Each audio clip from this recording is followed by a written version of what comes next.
Hello again. Another story time for today. Well, going to do something slightly different with the story times this week. Usually what I do in the summer terms is do shorter story times with books that would last one story time, and choose slightly longer books that I read over a number of days to get the children used to kind of longer narratives. You can hear that squeaking in the background. That is my cat, one of my cats. So I forgot to close the door. This is a cat, Ponyo. Off you go, cat.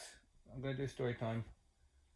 Okay, if there's any meowing, apologies. Anyway, this is The Lost Thing by Sean Tan.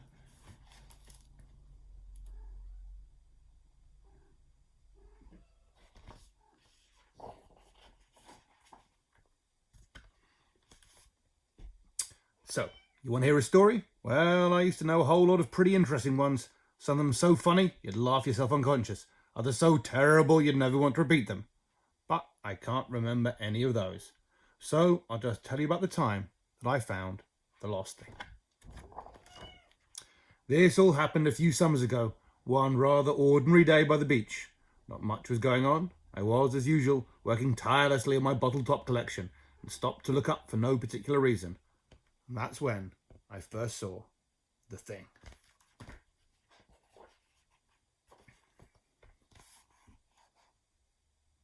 It was quite friendly, though, once I started talking to it.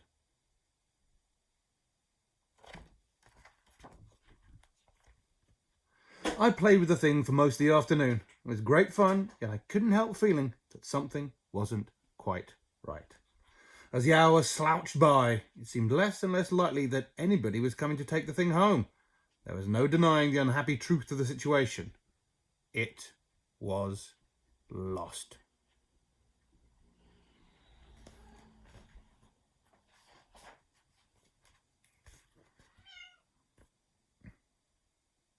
I asked a few people if they knew anything about it, but nobody was being very helpful.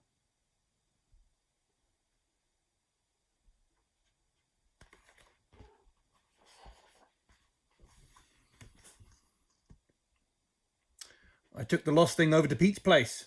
Pete has an opinion on just about everything. Cool, he said.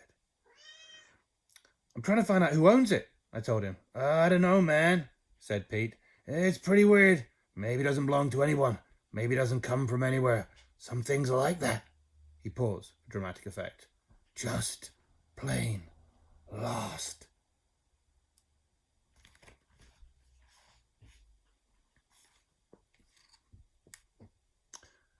There was nothing left to do but take the thing home with me. I mean, I couldn't just leave it wandering the streets. Plus, I felt kind of sorry for it. My parents didn't really notice it at first. Too busy discussing current events, I guess. Eventually, I had to point it out to them. Its feet are filthy, shrieked Mum. It got all kinds of strange diseases, warned Dad. Take it back to where you found it, they demanded, both at the same time. It's lost, I said. They already started talking about something else.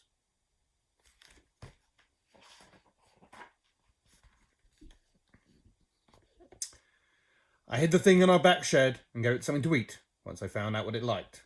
It seemed a bit happier then, even though it still seemed lost. I checked out the local paper for any lost pet notices, but I only found a lot of good deals on refrigerator repairs. I remember thinking then that Pete was probably right. Some things were just plain lost. In any case, I sure couldn't keep the thing in the shed forever. Mum or Dad would eventually notice it when they came out looking for a hammer or something. It was a real dilemma.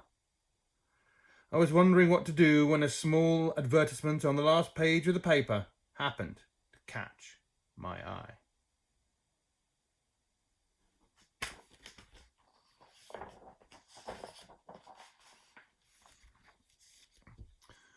Are you finding the order of day-to-day life is unexpectedly disrupted by unclaimed property, troublesome artifacts of unknown origin, things that just don't belong, filing cabinet leftovers, objects without names? Don't panic! We've got a pigeonhole to stick it in!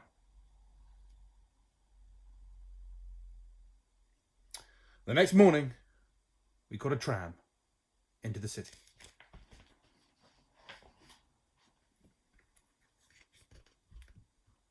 We arrived at a tall grey building with no windows. It was pretty dark in there. It smelt like disinfectant. I have a lost thing, I called the receptionist at the front desk. Fill in these forms, she said.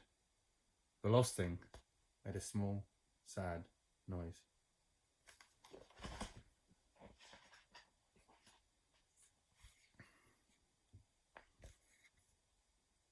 I was looking around for a pen when I felt something tug at the back of my shirt. If you really care about that thing, you shouldn't leave it here, said a tiny voice. This is a place for forgetting, leaving behind, smoothing over. Here, take this. It was a business card with a kind of sign on it. It wasn't very important looking, but it did seem to point somewhere. Cheers, I said. At this point, we left that tall grey building and hunted all over the place for this sign. What is an easy job? I can't say I knew what it all meant.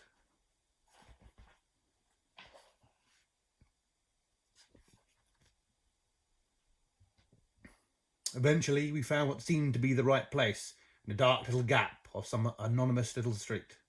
Sort of place you'd never know existed unless you were actually looking for it. Pressed a buzzer on the wall, and this big door opened up.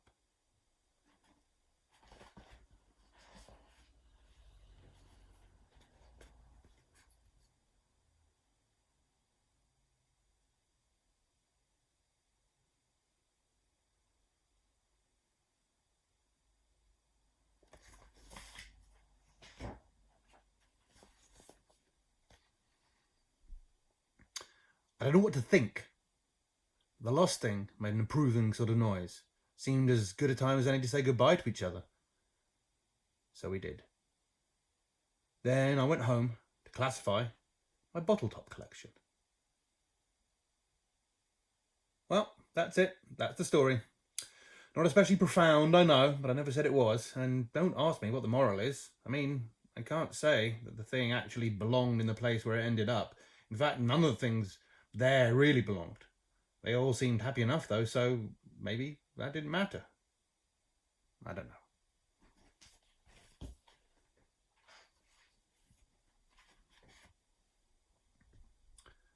I still think about that lost thing from time to time, especially when I see something out the corner of my eye that doesn't quite fit. You know, something with a weird, sad, lost sort of look. I see that sort of thing less and less these days, though. Maybe there aren't many lost things around anymore. Or maybe I've just stopped noticing them. Too busy doing other stuff, I guess.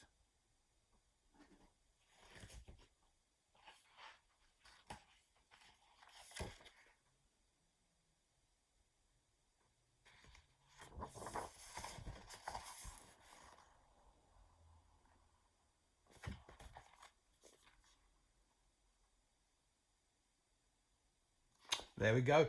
One thing, Sean Tan's books are always absolutely amazing, but the detail is beautiful.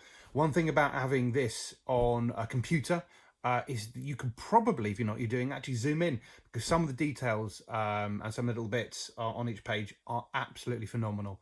Anyway, hope everyone's keeping well, and we shall see you. And yes, and there'll be other story times of a longer sort of chapter type book being posted at the same time. So that's why there will be 2 stories. Take care.